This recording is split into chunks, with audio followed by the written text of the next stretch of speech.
Hello and welcome. So we are throwing an object upward from the top of a 640 feet tall building. The vertical position, h, of the object, which is measured in feet, t, seconds after we threw it, is this equation, which you might notice is your projectile motion equation, right? Where it's your force of gravity squared plus your initial velocity plus the initial height. Right? If you recognize it, cool. If not, it's not really going to affect how we do this. All right, so it says, how long does it take for the object to hit the ground? All right, well, let's kind of break down what these variables mean. We have an h and we have a t. T is standing in for time. So if I solve for t, that will tell me how long. All right, so this is essentially saying t equals what number. So I'm not going to be plugging anything in for t because I'm solving for it, which means the thing that I need to plug in is something for my h, because I have two variables. I have to knock out one of them to solve for the other. So let's kind of think about this. We say, all right, h is your vertical position, essentially the height of your object.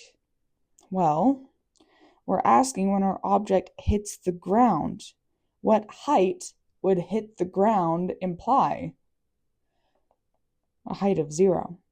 So all we're going to do is we're going to plug in 0 for our h. 0 equals negative 16 t squared plus 288 t plus 640. There we go. Right now we have ourselves an equation to solve. There's only one variable left. And with that square there, that tells you you have a quadratic. You got to use one of your quadratic solving methods. Either completing the square, quadratic formula, factoring. You got to pick one of them. And then we start running from there. All right. Now, all of these are even numbers. So what I would suggest would be potentially trying to get those to be smaller. It's just going to be helpful for anything that we do. And because we have a 0 there, instead of worrying about a GCF, we can just directly divide every one of these. What we do to the right side, we do to the left, and just wipe out our GCF entirely, kind of a thing. So that will make it easier for whatever method we decide to solve with. Now, 16 is the GCF. It is what goes into every one of these things, and I just like my first term being positive, so I'm going to take out the negative as well. So 0 divided by negative 16, well, that's 0. Negative 16 over negative 16 is positive 1.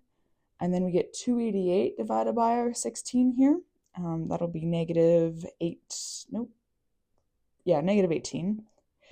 T minus 40.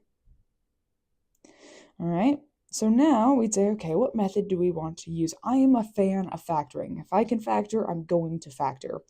All right, so let's double check to see if it works. We have a negative 18 and we have a negative 40. That negative tells me my signs are going to alternate, so I'm going to be subtracting the two numbers I find. So we have 1 and 40, which gives me 39 or 41. That's not going to work there. And we have 2 and 20, which, 2 and 20, that works. 20 minus 2 is positive 18. So let's swap those signs. All right, so 2 minus 20 would give me the negative 18. 2 times negative 20 gives me negative 40. Yes, that pair works. So positive 2 and negative 20. Now, because we have a positive 1 in front of our t squared, that tells me I could take my two numbers I just found and put them directly into my parentheses. So we get t minus 20 and t plus 2. Oops. All right. And then that just finishes it out. We say, okay, well, I have something times something equals 0, right? And that means that I could set each one of those parentheses equal to 0 as well as my zero product property. So then I'd say, all right, well, now we're just finishing out these little equations. Undo subtraction of 20 with addition. So we get t equals positive 20. And subtract 2 both sides. So we get t equals negative 2. All right.